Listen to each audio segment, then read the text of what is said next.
Welcome to Kiosks and the Self-Service Consumer Journey. I'm Elliot Maris, the editor of Kiosk Marketplace. Joining me today is Karl von Sydow, Director of Self-Service for the Americas at Diebold Nixdorf. Self-service kiosks are quickly becoming ubiquitous. While museums and airports have been using them for several years, in the last 2 years, McDonald's has made a big splash with kiosks in the QSR industry. Many other restaurants and retailers have since come on board.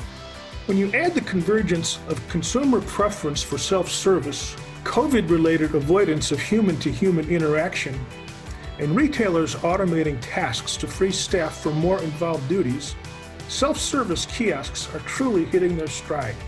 Retailers from a wide variety of industries are looking harder at self-service. Dave & Buster's, for example, is using kiosks to power up playing cards and food ordering. IKEA uses kiosks in their bistros for food ordering.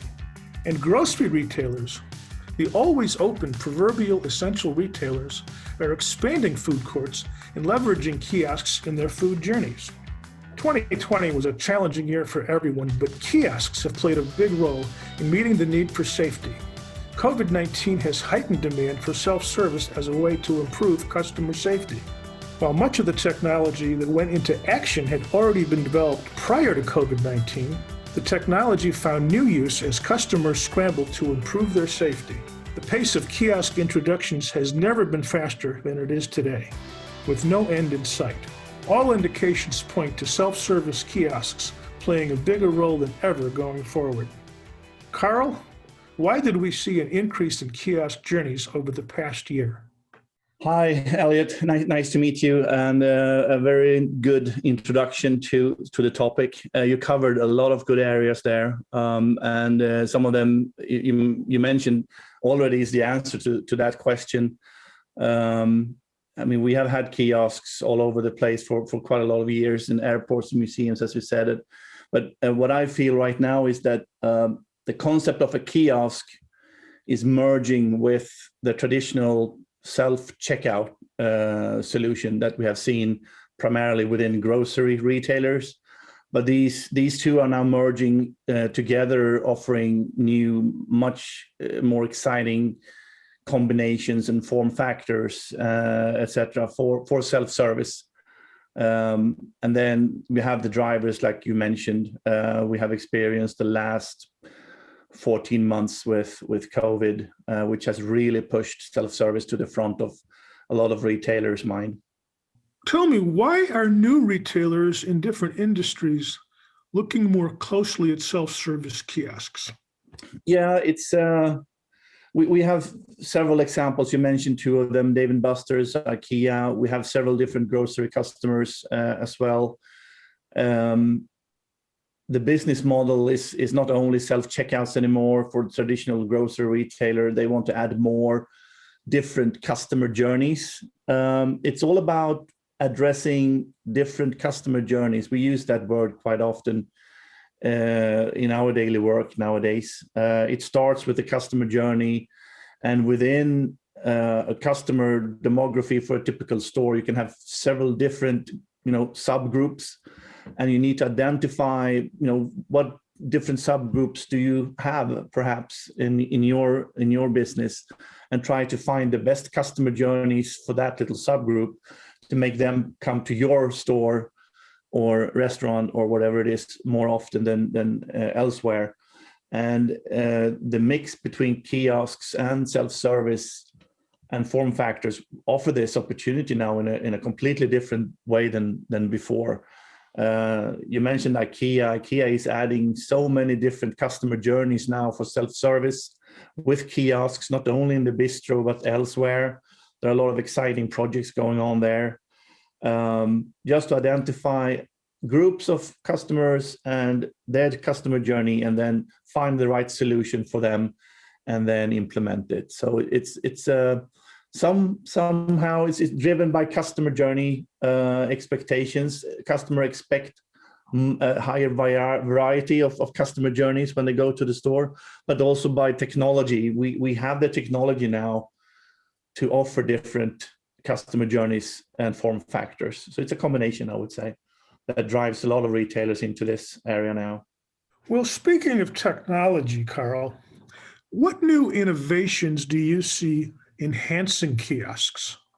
Yeah, that's also a very interesting question. A lot of since we if we start with the fact that we are sort of merging kiosks, the traditional kiosk, with some kind of self-service, self-checkout, with perhaps payment, identifying products or ordering products on the screen. We are adding technologies like RFID for fashion retailers, or reading different barcode types in a different way than before. Um, Identifying the customer traditionally is done with loyalty cards or programs like that.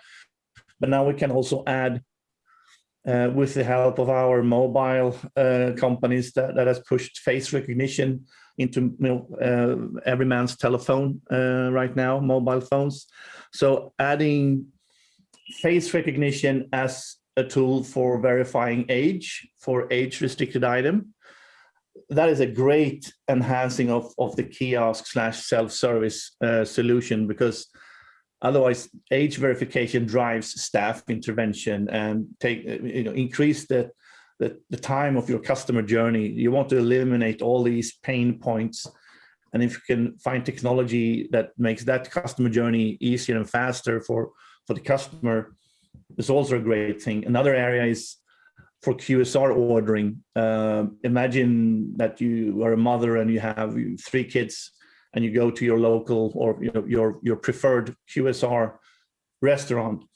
Instead of ordering the same, go through the whole order every time, with the different meals for the kids and all that, with face recognition connected to a loyalty program where we have approved that you can do this, you can have the kiosk identifying you as a customer. Welcome back. Do you want to use the same order as you did last time? And then you have the whole order for the family already there, and you just press OK. A lot of these things to make the customer journey easier and faster. A lot of these things are coming strongly now. That's a lot of different technologies that you're up to speed on. But tell me, what self-service innovations has your company introduced in the last year?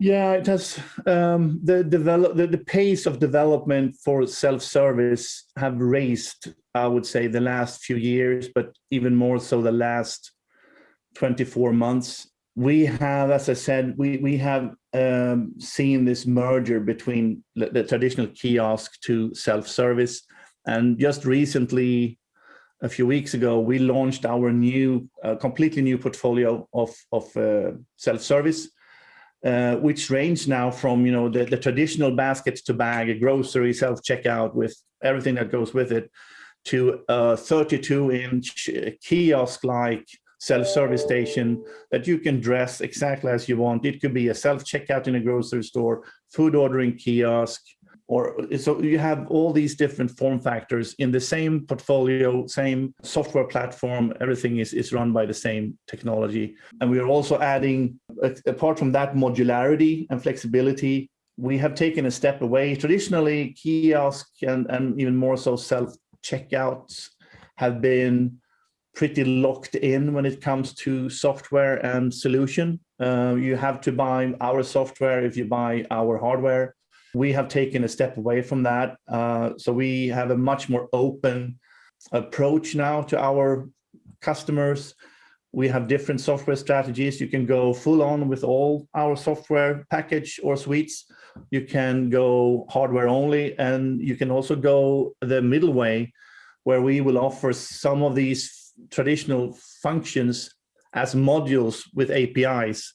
So the customer can decide whatever front end they want to use themselves, and then we can help them. They don't need to develop all these self-service specific modules like produce recognition, age verification, security scales, cash management. All these are separate modules that we can offer our customers as a separate software module with APIs. So that's a big shift from only a few years ago. We are selling self-checkouts in high numbers. We also know about frictionless shopping, of course. that is a very interesting area. We are monitoring it, we are looking into it, but we don't have anything really in the pipeline right now because it's a little bit too early as we see it. Retailers are asking for a solution that works today, not and the technology is quite expensive too with frictionless self-service. So just in short, those are some of the innovations that we have just recently launched and will continue to launch new innovations this year. From a short-term perspective, what customer verticals do you see expanding the most in self-service? Our experience over the last, 6-12 months, especially here in the US, they have been a little bit ahead of us in Europe. But right now we get a lot of interests from fashion retailers. That is definitely growing. And also convenience stores, C-stores. Again, coming back to the possibility with a little bit different form factors of self-checkouts or self-service stations than before. A traditional basket-to-bag self-checkout doesn't fit in a small C-store environment. But now with kiosks / self-checkout in one, C-stores all of a sudden see this as a great opportunity for them.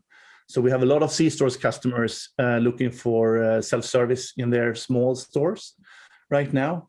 So that's two very easy identifiable verticals that are looking at self-service much more than only 2 years ago. Well, tell me, Carl, what are your final thoughts today on the kiosk market? Again, I'm coming back to the customer journey. We try not to just sell technology or to show the customers, here you have the products, which one do you want? We try to go a little bit deeper in understanding what the customer need. Why do you need why do you see this need? What do you want to offer your customers? What customer journeys do you have? And we call all that like store advisory service. So we go in and try to help the customer identify exactly what they need, the mix of self-service solutions that would fit their needs the best, and then come to the point, well, here you have different technology solutions that would fit your customer journey. So by identifying and working with the journeys, you will have a much better, implementation of your solutions. And I think that will grow more and more. It's all about customer journeys, not so much technology first. It's customer journeys first. That is one big thing. And what I also expect to see on the kiosk market is even more alternatives or form factors of kiosks. Outdoor kiosks, indoor kiosks, and other features that we can add. The alternatives and options are limitless, more or less. Technology goes so fast. But yeah, those are a few things that I would expect from to see on the kiosk market the next 2 years, perhaps. Carl, thank you. Thank you so much for your input. Clearly, this is an exciting time in the kiosk industry. This has been Kiosks and the Self-Service Consumer Journey. Thank you all for joining us.